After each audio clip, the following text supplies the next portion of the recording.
यहाँहरू सबैलाई पुनः एकपटक स्वागत छ तोरण बस्नेत ब्लग्समा। नमस्कार, गुड इभिनिङ, सलाम आलेकुम।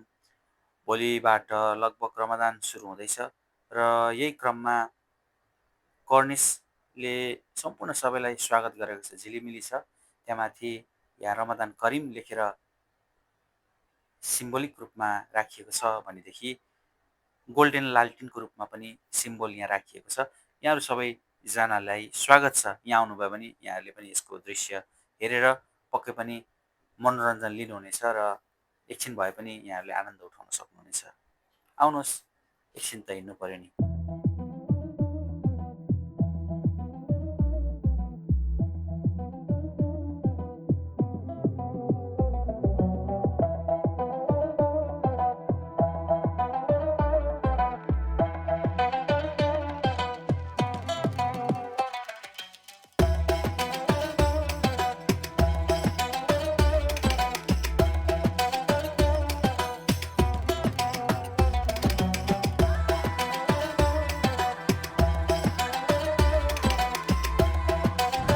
यहाँबाट त उता सबै यहाँबाट जुन देखिएको जुन आएको छ यो नै बिलिभ जहाँसम्म लाग्छ यसको माथि पनि रेस्टुरेन्टहरू छ।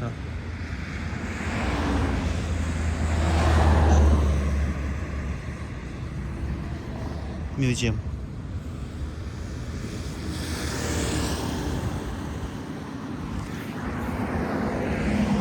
यसरी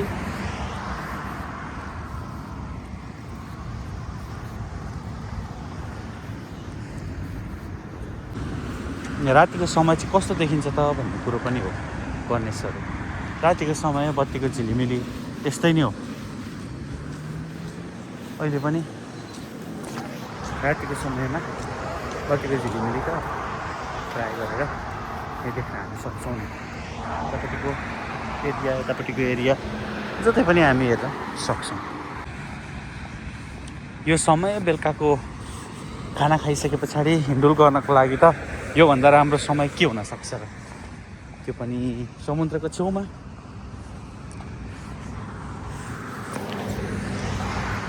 यहाँ 1 घन्टा बिताउनु भनेको चाहिँ धेरै नै क्वालिटीको टाइम हो। यहाँबाट देखिने सिनारियो पनि रियली आउटस्ट्यान्डिङ छ।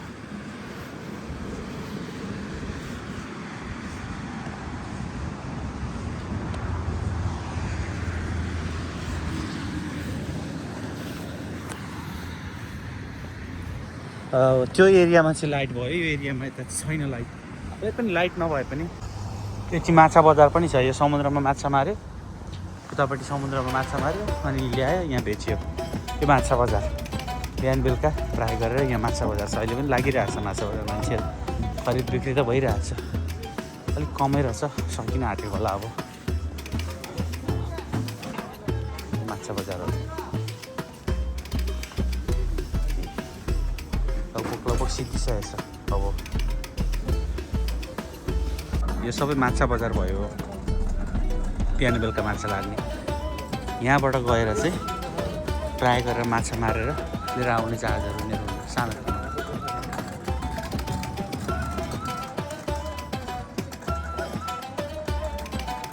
यहाँहरूमै गएर उनीहरूले माछाहरू मारेर लिएर आउँछन्। यो चाहिँ यहाँको पोर्ट भयो।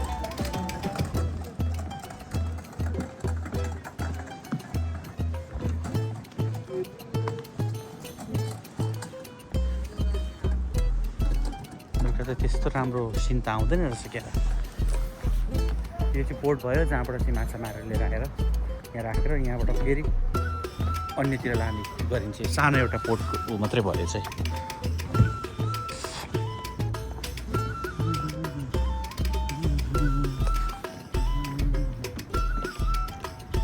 बेलुकाको समय छ, पोर्टमा बेला शून्यता जस्तो छ। मान्छेहरू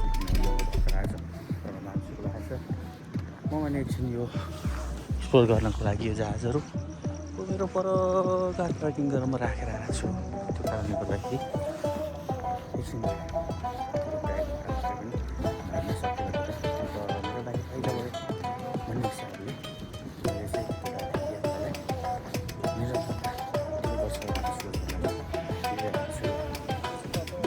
अगाडि हेर्न सकिन्छ। देख्न सकिन्छ के दृश्यहरू हेर्दै जाउँ देख्दै जाउँ र एकछिन भए पनि यसको लिनुपर्ने आफूले जुन कुरा छ त्यो लिउँ। यो भनेको चाहिँ अहिलेको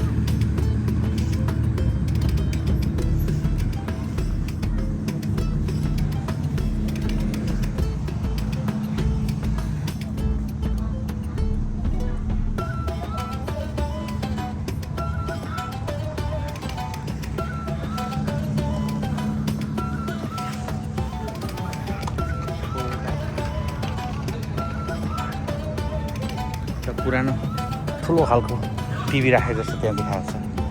अब खाना लिएर आएर बसेर खाने ठाउँ हो यो चाहिँ होइन। शान्त वातावरणमा छ।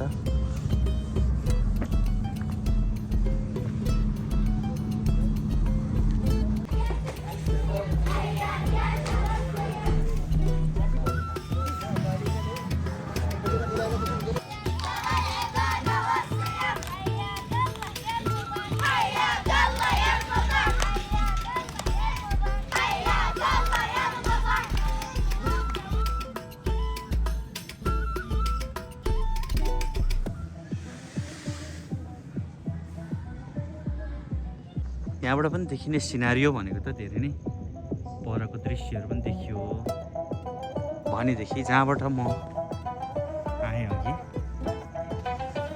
यो पारिपट्टि जुन छ यो भनेको यहाँबाट यहाँ अलिकति यताबाट यहाँबाट चाहिँ ल भनेपछि त यहाँबाट यहाँ हुँदै हुँदै हुँदै हुँदै हुँदै हुँदै यो सबै हुँदै हुँदै यो अहिले भइरहेको जुन थ्रोब्याक सबैभन्दा नजिकबाट हेर्न सकिने अब यहाँनिरको इबोनी साइन भन्ने रहेछ जहाज। त्यो चाहिँ नजिकै पार्किङ गरेको ठाउँमा आइपुग्यो चाहिँ। यहाँ एउटा छ त्यहाँदेखि अलिक पर अर्को छ विशाल छ। यहाँबाट हेर्दै 1 तला 2 तला 3 तला देखिन्छ मुनि पनि होला। त्यो त थ्रोब्याकमा त गइहाल्यो। यहाँबाट फर्केर जानु यतै पर्छ जस्तो लाग्छ मलाई।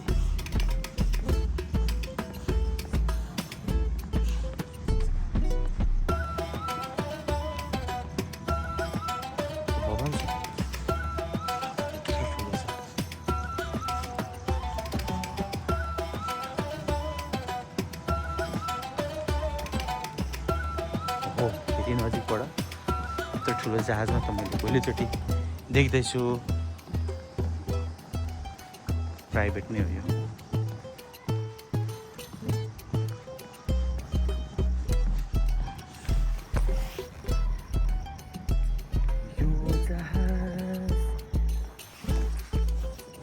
विशाल छ। अब यति गहिरो त यो छँदैछ। त्यहाँबाट सुरु भएर यति स्टेप जाँदाखेरि ठुलो देखिन्छ। नजिकै रहेको 974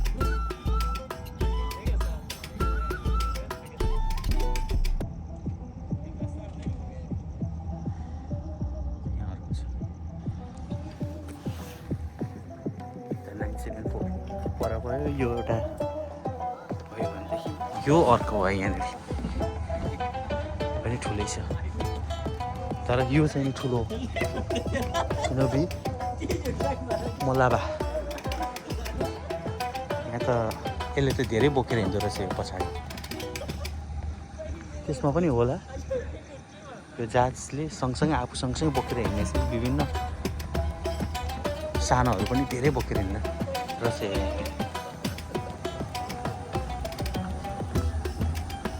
यो पनि 2-3 तलै छ ठुलो छ। ओहो भव्य छ त। यहाँबाट यो चाहिँ ब्लू स्याडो भन्ने रहेछ। सायद दिउँसो आयो भने चाहिँ अलिक राम्रो तरिकाले देख्न सकिन्छ जस्तो लाग्यो मलाई। प्राइभेट अपरेटिङ भइरहेछ। र यहाँबाट हिँड्दै जानको लागि अब अन्तिम बिन्दु हो यहाँबाट सुरु हुन्छ फेरि अगाडिको यात्रा।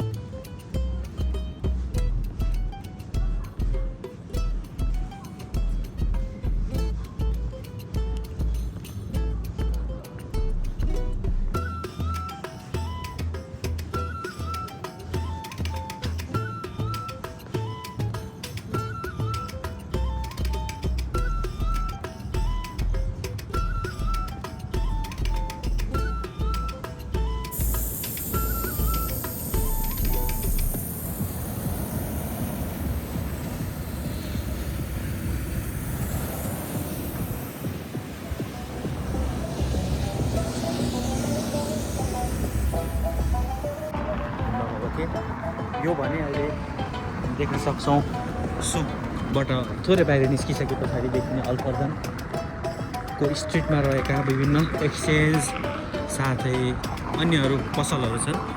र उतापट्टि भनेको चाहिँ फनारको मस्जिद भयो भनेदेखि त्यस्तै उता फिलिपिनी मार्केटहरू, फिलिपिनी सुक भनिन्छ त्यसलाई। अब उतापट्टि भनेको चाहिँ हाई राइजिङ बिल्डिङहरू भनेको उता तकनाको भयो। त्यसरी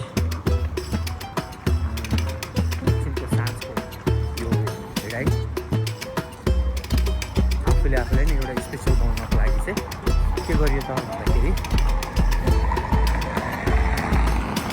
इभिनिङ टुर गरियो।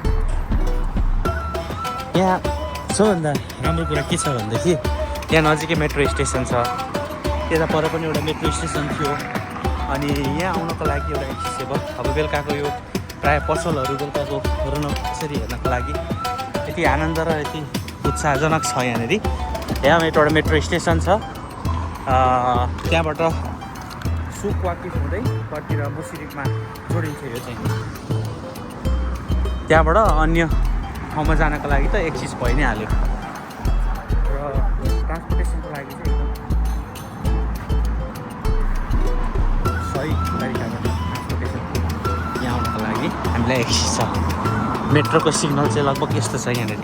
यो मेट्रो स्टेसन भयो, अटोमेटिक खोलेर जाने भयो। त्यसरी यो बाटो हुँदै यो बाटो चाहिँ जान्छ उतापट्टि अहिले नयाँ बनिएको म्युजियमतिर। यहाँबाट बाटो क्रस गरी त पनि जान सक्यो, अब परबाट पनि बाटो क्रस गरी चाहिँ जान सकियो। यहाँ भनेको प्रायः गरेर टुरिस्ट एट्र्याक्टिभ ठाउँहरू विशेष गरेर। अब यहाँनिर यो पनि छैन कि बाइक साइकल चल्दैन, पनि सबै थोक चल्ने ठाउँ छ यहाँ। यसरी समग्रमा हेर्दाखेरि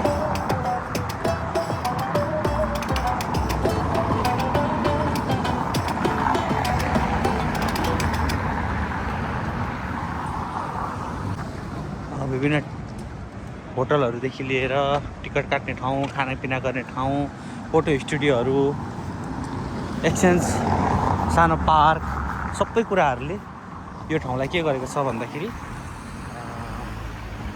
आफैमा एक्सेसेबल गरेर राखेको छ। यदि यहाँबाट कुनै पनि ठाउँमा जानु पऱ्यो भने यात्रा गर्नको लागि अब गाडीहरू त भइहाल्यो, मेट्रो विशेष गरेर एक्सिस छ। अनि यहाँनिर भनेको प्रायः गरेर बस लिङ्क, मेट्रो लिङ्कहरू लाग्छ मेट्रो स्टेसनसम्म पुर्याउनको लागि। र पार्किङहरूको पनि राम्रो व्यवस्था भएको ठाउँमा पर्छ यहाँ चाहिँ। त्यसपछि भने म हिँड्दै हिँड्दै आज भने चाहिँ यो टी वर्ल्ड भन्ने ठाउँमा आएर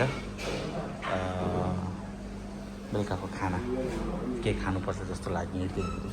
त्यो चाहिँ अब यहाँ चाहिँ कोही छैन, स्टाफहरू त्यहाँ खाँदैछन्। यहाँबाट उता बाहिर देख्ने ठाउँ छ, गाडी त्यहाँ तल पार्किङ गर्न आएको छु मैले। आज चाहिँ अब हिँडिसकिसके पछाडि बेलुकाको खानाको पनि एउटा थोरै दृश्य राख्यो भने चाहिँ भन्ने मलाई लाग्न थालेर त्यही अनुसार दिएको सबैभन्दा राम्रो चाहिँ के छ भन्दाखेरि यहाँ बसुन्जेल एकछिन खाना अर्डर गरुन्जेल चाहिँ यो फुड पजल, यो यहाँ वर्डहरू दिएको छ, त्यो वर्डहरू चाहिँ यहाँबाट छानेर निकाल्नु पऱ्यो। यदि पेन छ भने चाहिँ एकछिन बसुन्जेल यसले राम्रो एउटा कन्सेप्टमा तयार गरेको हो। मैले यहाँनिर आज स्पेसल घी राइस कम्बो रहेछ, चिकन फ्राईसँग